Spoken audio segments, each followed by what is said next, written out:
తెలంగాణకు తరలిస్తున్నారు. ఉమ్, తెలంగాణలో ఇందిరమ్మ ఇళ్ల నిర్మాణం కార్యక్రమం మొదలైంది. ఇసుక బాగా డిమాండ్ ఉంది. ఉమ్.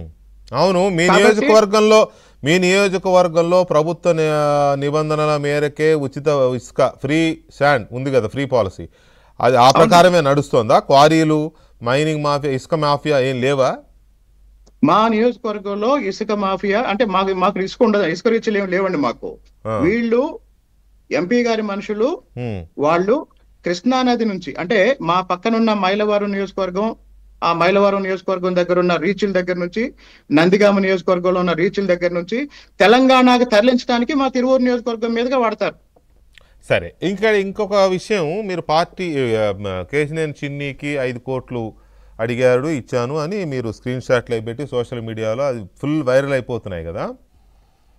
మీరు టికెట్ కోసం చిన్నికి డబ్బులు ఇచ్చారనే విషయం పార్టీ నాయకత్వానికి తెలుసా? ఎవరికి తెలియదండి. అదేంటది తెలియకుండా ఆయన చెప్పకుండా ఎలా ఉన్నాడు? మీరైనా ఇంత ఇచ్చానని చెప్పుండాలే, అప్పుడో తర్వాతనో? లేదండి, ఇప్పుడు పార్లమెంటు నియోజకవర్గం నాకు తెలిసి చంద్రబాబు నాయుడు గారు కానీ, లోకేష్ గారు కానీ చిన్ని గారికి అప్పచెప్పుంటారు ఆర్థిక విషయాలన్నీ. కాబట్టి ఇందాక నేను చెప్పినట్టు ఏ ఎమ్మెల్యే విషయంలోనైనా ఎంతో కొంత ఎమ్మెల్యే కూడా ఖర్చుని షేర్ చేసుకునే విధంగా ఎంపీ ప్రయత్నం చేస్తాడు. నా దగ్గర 5 కోట్లు జరిగినట్టే ఇంకో చోట ఇంకొంత మొత్తం జరిగి ఉండొచ్చు. కాబట్టి అట్లా ఇచ్చిన వాళ్ళు ఎవరు కూడా పైకి చెప్పే అవకాశం ఉండదండి. అంటే పైకి చెప్పొద్దండి, మీ నాయకత్వానికి అయితే తెలిసి ఉండాలి కదా, ఎవడెంత ఖర్చు పెట్టాడు, కాదండి, ఎవరు ఎంత ఖర్చు పెట్టారు, ఎవరికి ఎంత ఇచ్చారు అనేది తెలియాలి. ఇప్పుడు ఆయన చెప్పుకుని ఉండొచ్చు, నేను ఆ ఎమ్మెల్యేకి 10 కోట్లు జరిదాను, ఈ ఎమ్మెల్యేకి 20 కోట్లు జరిదాను చెప్పుకున్నాడు, నాకు అంటే క్యాజువల్ గా. అవునండి, ఈ రోజు అసలు విషయం బయటకు వచ్చింది అందుకే.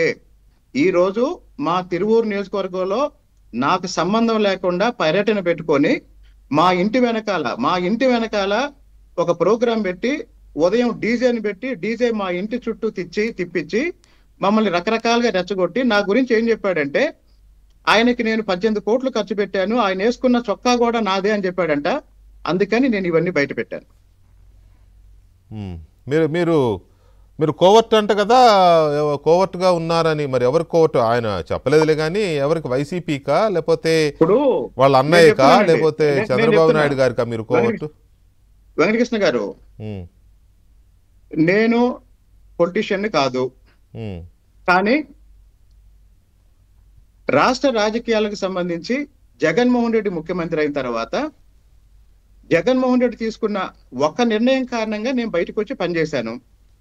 ఆ 5 సంవత్సరాలు 200% నేను జగన్మోహన్ రెడ్డికి వ్యతిరేకంగా పనిచేశాను.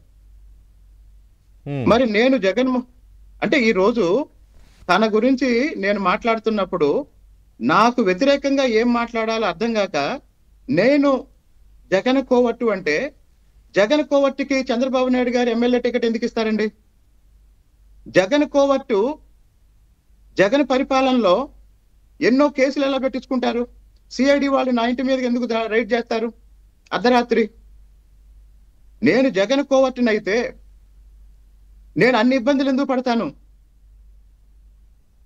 పోనీ నేను ఓపెన్ గా ఇంకో ఛాలెంజ్ చేస్తున్నాను. నేను దాదాపు 15-20 సంవత్సరాల నుంచి ఆంధ్రప్రదేశ్ రాజకీయాల గురించి మాట్లాడుతున్నాను. నేను జగన్ కి సపోర్ట్ చేస్తూ మాట్లాడిన ఒక వాక్యం చూపించండి. నేను జగన్ ని సపోర్ట్ చేస్తూ మాట్లాడిన ఒక్క సెంటెన్స్ చూపించండి. కానీ నాకు ఇక్కడ మళ్ళీ I want to make it clear, నాకు ఒక పివి సునీల్ కుమార్ ఎవరైతే సస్పెండ్ అయిన ఐపీఎస్ ఆఫీసర్ రఘురామకృష్ణరాజు కేసులో అప్పటి సిఐడి డీజీగా ఉన్నాయన 10 కోట్లు సర్దారని మీరు ఇప్పుడు నా డిబేట్లో డిస్క్లోజ్ చేశారు కదా. అవునండి, నా క్లారిటీ కావాల్సింది ఏంటి అంటే, సునీల్ కుమార్ కేశినేని చిన్నికి ఎందుకు డబ్బులు సర్దాడు? Point number 1. సునీల్ కుమార్కి అంత డబ్బు ఎక్కడిది? నెంబర్ 2, ఆయనవేనా లేకపోతే ఇంకెవరన్నా ఇచ్చి చిన్నికి సర్దిచ్చారా? ఇది కొంచెం మీరు మీ స్వభావం ప్రకారం ఇన్వెస్టిగేట్ చేశారా? అంటే చిన్ని గారికి సునీల్ గారికి కామన్ ఫ్రెండ్ ఒక ఆయన ఉన్నాడండి. ఎవరైనా? అంటే ఆయన పేరు నేను బయట చెప్పడం బాగుండదు, కానీ మీకు అర్థమయ్యేటట్టు చెప్తాను. ఆయన కూడా ఒక ఎమ్మెల్యే. ఓకే. అది ఆయన ద్వారా ఈయనకి డబ్బులు వచ్చినాయా? అవునండి. ఎందుకు వాళ్ళిద్దరు కూడా ఫ్రెండ్సేగా, వాళ్ళు డైరెక్ట్ ఇచ్చుకోవచ్చుగా, మధ్యలో సునీల్ కుమార్ ఎందుకు?